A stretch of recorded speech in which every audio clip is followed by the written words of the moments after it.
നിങ്ങളുടെ ബാങ്ക് അക്കൗണ്ടും നിങ്ങളുടെ ചിന്തകളും തമ്മിൽ എന്തെങ്കിലും ബന്ധമുണ്ടോ? ഇന്ന് നമ്മൾ നോക്കാൻ പോകുന്നത് സമ്പത്ത് ആകർഷിക്കുന്നതിന് പിന്നിലുള്ള ശാസ്ത്രത്തെക്കുറിച്ചാണ്. കൂടെ ഇത് മിക്ക ആൾക്കാർക്കും എന്തുകൊണ്ട് വർക്കാവുന്നില്ല എന്നുള്ള കാര്യവും നമ്മൾ പരിശോധിക്കും.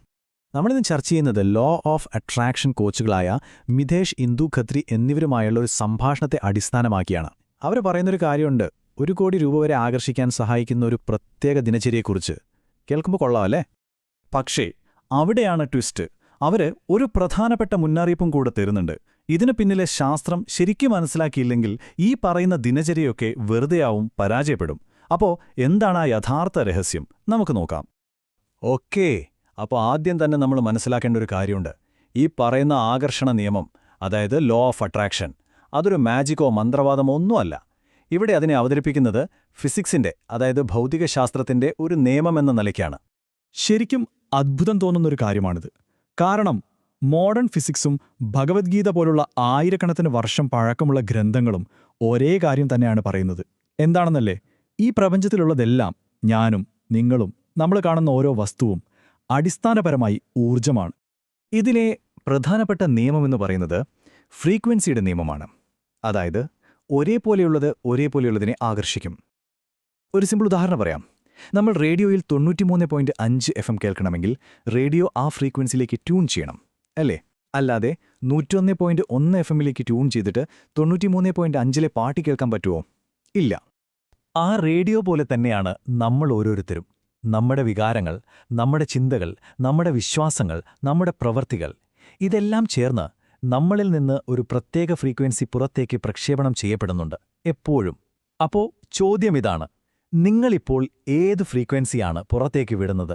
ഇവിടെയാണ് മിക്ക ആളുകൾക്കും തെറ്റുപറ്റുന്നത്. മിക്ക ആകർഷണ നിയമ ദിനചര്യകളും പരാജയപ്പെടാനുള്ള പ്രധാന കാരണവും ഇതുതന്നെ.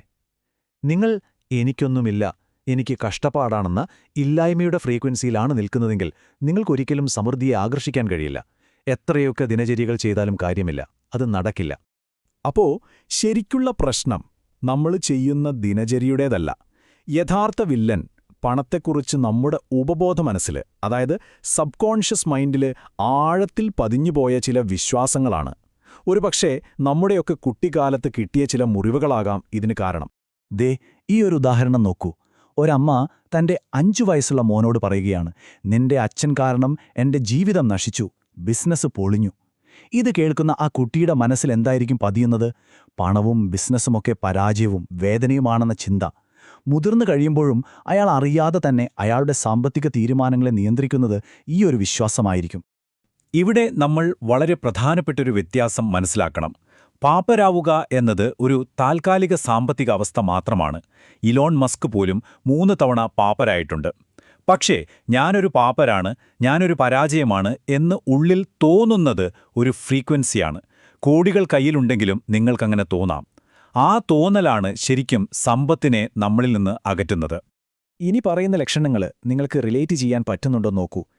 കയ്യിൽ പണം വരുന്നു, പക്ഷേ വന്നതിനേക്കാൾ വേഗത്തിൽ എന്തെങ്കിലും അപ്രതീക്ഷിത ചെലവ് വന്ന് അത് പോകുന്നു. ഒരു പ്രമോഷൻ കിട്ടാറാകുമ്പോൾ അത് അവസാന നിമിഷം നഷ്ടപ്പെടുന്നു. എപ്പോഴും കടത്തിലാണ്.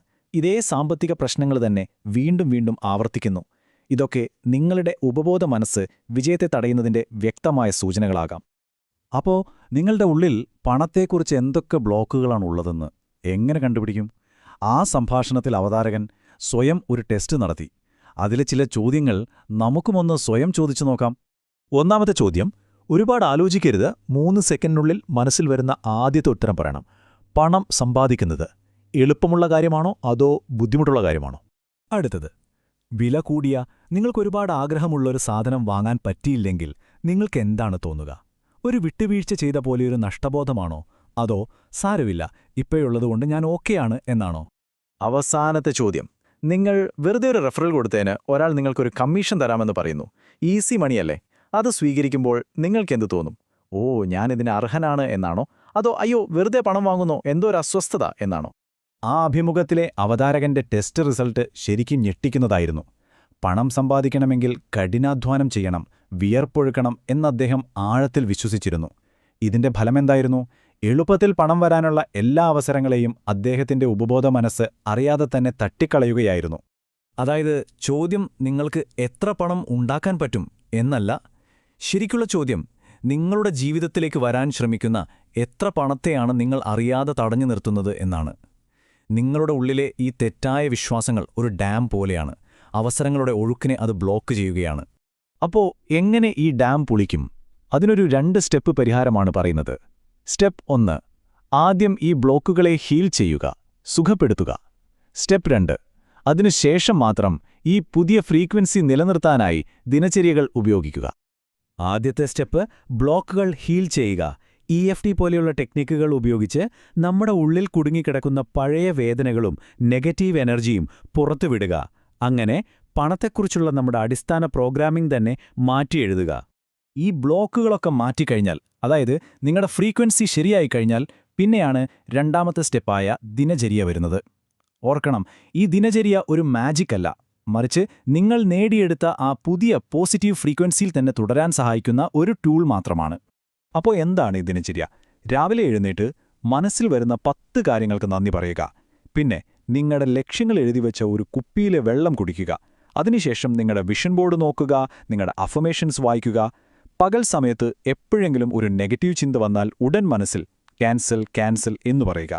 എന്തെങ്കിലും മോശം സംഭവം ഉണ്ടായാൽ അതിൻ്റെ വൈകാരിക ചാർജ് കുറയ്ക്കാൻ ഹവായൻ ടെക്നിക്കായ ഹോഓപ്പനോപ്പോനോ ഉപയോഗിക്കാം. അതായത് I am sorry, please forgive me, thank you, I love you എന്ന് മനസ്സിൽ പറയുക. രാത്രി ഉറങ്ങുന്നതിന് മുമ്പ് ആരോഗ്യം, ബന്ധങ്ങൾ, ജോലി, പണം എന്നിവയെക്കുറിച്ചുള്ള നിങ്ങളുടെ അഫർമേഷൻസ് വീണ്ടും വായിക്കുക. ദിവസം മുഴുവൻ നിങ്ങളെ പോസിറ്റീവ് ഫ്രീക്വൻസിയിൽ നിർത്താൻ വേണ്ടിയാണിത്. ശരിക്കും സമ്പന്നരും ദരിദ്രരും തമ്മിലുള്ള ഏറ്റവും വലിയ വ്യത്യാസം എന്താണെന്നറിയാമോ? അവരുടെ വിശ്വാസമാണ്. ദരിദ്രർ അവരുടെ ഇപ്പോഴത്തെ ബാങ്ക് ബാലൻസിൽ, അവരുടെ നിലവിലെ യാഥാർത്ഥ്യത്തിൽ വിശ്വസിക്കുന്നു. എന്നാൽ സമ്പന്നർ അവരുടെ ലക്ഷ്യം നേടിക്കഴിഞ്ഞാൽ എങ്ങനെയുണ്ടാകുമോ ആ ഒരു യാഥാർത്ഥ്യത്തിൽ വിശ്വസിക്കുന്നു, അത് നേടുന്നതിന് മുൻപേ തന്നെ. അപ്പോൾ ഈ വിശകലനം നമ്മളെല്ലാവരോടും ഒരു ചോദ്യം ചോദിക്കുന്നുണ്ട്. നിങ്ങളുടെ കുട്ടിക്കാലത്ത് പണത്തെക്കുറിച്ച് നിങ്ങൾ പഠിച്ച, അല്ലെങ്കിൽ നിങ്ങളിൽ അടിച്ചേൽപ്പിക്കപ്പെട്ട ഏത് വിശ്വാസമാണ് ഇന്ന് നിങ്ങളുടെ വിജയത്തിന് തടസ്സമായി നിൽക്കുന്നത്?